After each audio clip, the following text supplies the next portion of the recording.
The use of references could be holding you back as an artist, and in this video I'm going to explain why that is and how to use references so you can create great work and grow your visual library at the same time. Oh, and I'll also show you how to not get sued for using references. There still seems to be some people who think that using references is cheating. It's not. You can't expect to perfectly remember every single detail about everything, which is why you'd use a reference in the first place. But there is a big downside for using references, and that's if you can't draw without them. If you have a blank page in front of you and the first thing you do is go look for references, you're doing it wrong. Before I continue, I'm not referring to studies. With studies, you need the reference first because you're studying it, so you kind of need to look at it. But when it comes to using references for creativity, like working on your comic, then I don't think you should use references for quite a while. There are a few good reasons for this. First, when you're thumbnailing your comic, you shouldn't be worried about accuracy or making pretty drawings. Thumbnails are about creating a representation of an idea in your head. That's all they are. So it doesn't make sense for you to spend a load of time looking for a reference when your idea could change, meaning that reference is now useless. Speaking of ideas, this is the second reason why we don't want to use references straight away. If you're too reliant on them, then the references are going to dictate how you tell your story visually, because your composition and camera angles are going to be locked into the same position as the reference images. If the best composition for one of your panels is the camera down low and looking up at your character, for example, but you're unable to find that reference, then you might be tempted to change how you tell your story to fit the references that you have been able to find. And that will make your comic worse, or at the very least, it wouldn't be a true representation of your ideas as a storyteller. The third reason is that if you're really reliant on references, then it's going to show in your final work. And to be honest, if you directly reference every single thing that goes into your comic, then you might as well just call your comic stock photo, because that's all it's going to be made up of. So if we can't use references, what do we do after we thumbnail? Well, when you've got your page full of thumbnails, it's time to pencil them.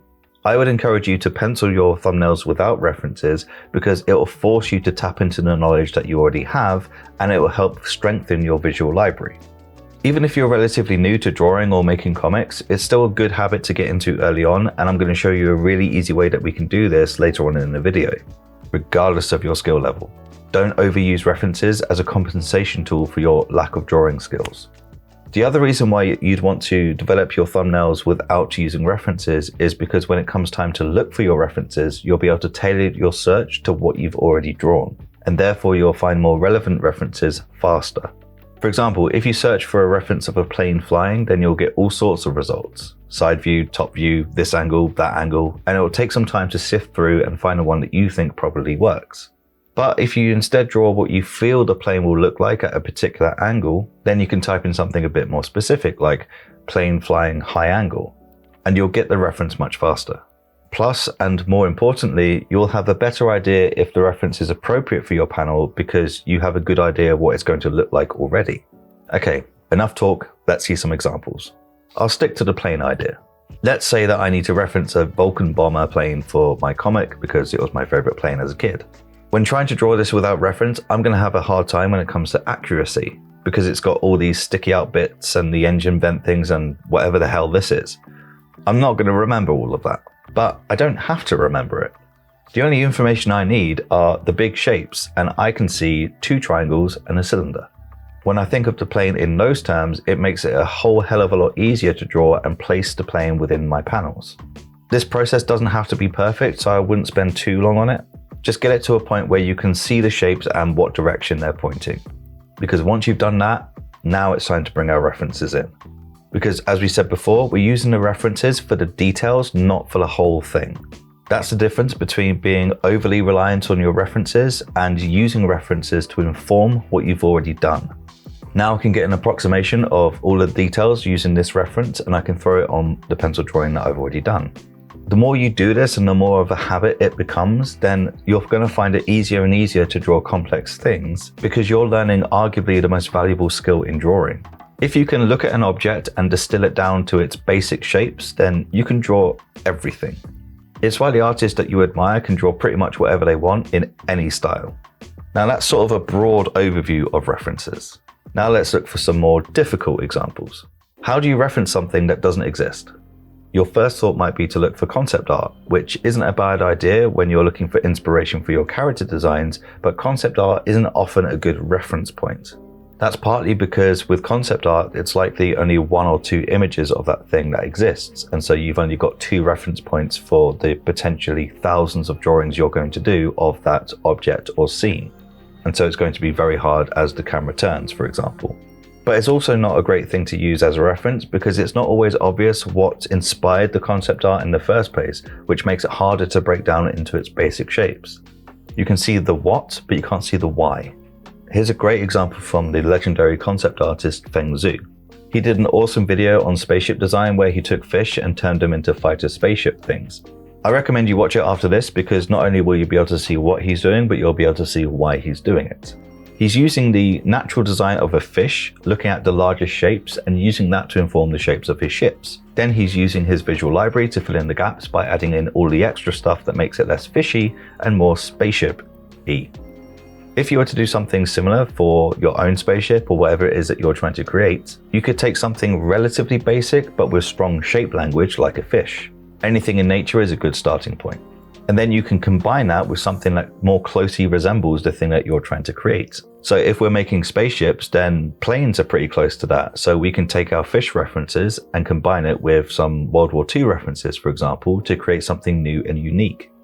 We're using the basic shapes of the fish references and we're adding in the flourishes and the details with the plane references.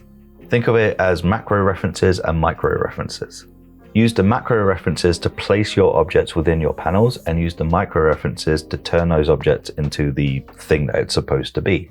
If you're watching this and thinking that you don't have the skill set to do this, you're wrong. Because this works even if you draw stick figures. Don't allow the over-reliance of references be an excuse because you think you're bad at drawing. So, here's my stick figure. He's supposed to be running in the side view. The problem is that it doesn't look particularly convincing, but I did what I thought this would look like. Now I can search for a person running in the side view to match my drawing, and I immediately found this. I can look at the big shapes and how they interact with each other and use that to inform my drawing, and boom. Still a stick figure, but slightly more convincing. The main takeaway is that as artists, we need to learn to observe objects and try and see the major shapes that make them up. It can often help to squint your eyes when you're looking at an object so that you ignore all the details and only focus on the major shapes. This is something that we often do in life drawing class, for example. Then we simply take those shapes, place them into our scene until we're happy with our composition, and then we bring in the references to add the details on top. Another way to think about it is that you need to bake the cake first before you put the icing on. Or frosting if you're American. If you get comfortable with drawing a cylinder from any angle, then you can draw a bottle or a barrel of a gun or an arm or the nose of a plane or the snout of a dog. Cylinders, boxes, triangles, or cones if you fancy, make up pretty much everything that exists in the world. So get good at drawing those things and get good at recognizing those things in other complex shapes, and you're going to do yourself a massive favor. Speaking of doing yourself a massive favor, it'll also help you avoid landing in court over copyright. Copyright is a giant, messy, horrible topic, and I can't cover everything in this video, but I can cover Creative Commons licenses and how to use them. In case you don't know, some images online have Creative Commons licenses attached to them, which makes it sound like it's free for anyone to use. And it is, but it also isn't. Like I said, this is messy. I'm going to search for an image of Song Hyung-min. If you go on Google Images, type in whatever it is you're searching for, and then click on Tools here, then you'll see these drop-down options. If you click on Usage Rights, then you can filter everything by their licenses. Choose Creative Commons licenses, and we can see all the images with that license. If we click on this image, we can see the license details. Click on it, and we can see what we're able to do with it. We can copy and redistribute it in any format or medium, meaning I could directly reference this image in my comic if I wanted to. We can even make money from our adaptations, which is pretty cool. But if we scroll down, there are terms we have to follow. The main one is that we have to give credit, provide a link, and indicate if changes were made. This makes it a little bit more awkward to use as a reference. In the context of comics, you could in theory have a page full of credits that could cover you from any potential legal backlash from the owner of the photo. I say in theory because, well, I'm not a copyright lawyer. And ultimately, your use of reference is going to be seen through 2 lenses. Is it derivative or is it transformative? You may recognize this poster. It's a poster an artist made for the Obama campaign. The artist was sued by the Associated Press, who owned the rights to this photo. The artwork was deemed as derivative because it closely resembled the original photo and it didn't add significant new meaning or expression. A transformative work, on the other hand, is when you take elements of an existing work and completely change its meaning or message. Satire is a common example of transformative work, and satire as well as parody and education are all protected from copyright. Now, you might argue that you referencing a photo of a person in a particular pose and then you turning them into a completely different character is transformative. But it's important to note that it's not you who decides what's transformative and what's derivative. A court and a judge does that, if it gets that far. Now, all of this seems quite scary, particularly when we talk about courts and judges and getting sued and all of that. But the most likely scenario is that you'll be issued with a cease and desist, which is basically them saying, stop doing what you're doing, otherwise we're going to sue you. I used to make stuff for Redbubble, and I got Redbubble got cease and desists from Nickelodeon, EA, and 20th Century Fox because I was doing fan art of all of their IPs. When it comes to the legal side of using references, these are the things that I do to cover myself. Number one, I'll take my own photos. There's lots of photos of me on my phone in weird positions and holding my hand in strange angles for references. I mean, if anyone steals my phone, then they're going to have a very strange time looking through that photo album. I'll use images that are copyright free. Pexels and Pixabay are two sites that I've used in the past, and I use Motion Array as well. The first two are free, which is why I'd recommend they're the ones that you use. And it's where I get the majority of the images that I use for my YouTube videos, because I know that I can use them safely. And the third thing I'll do is contact the owner of the images for clarification. So I buy a lot of references from Proco.com, and I wanted to sell the life drawings that I was doing of them, but I wasn't sure if I was allowed to. So I emailed them and asked them if it was okay, and it was. So if you can, get in contact with the owner of the photo. Admittedly, if you've got like 50 photos and you have to email 50 people, is that reasonable? I don't know. But that's the reason why I went so hard in talking about shapes earlier, because if you can learn to draw shapes, and if you can learn to distill a complex object down into its basic shapes and draw that from any angle, then you won't have to rely on references so hard, which means the likelihood of you being sued is infinitesimally small. Basically, you will never create a derivative work unless you're intentionally doing that.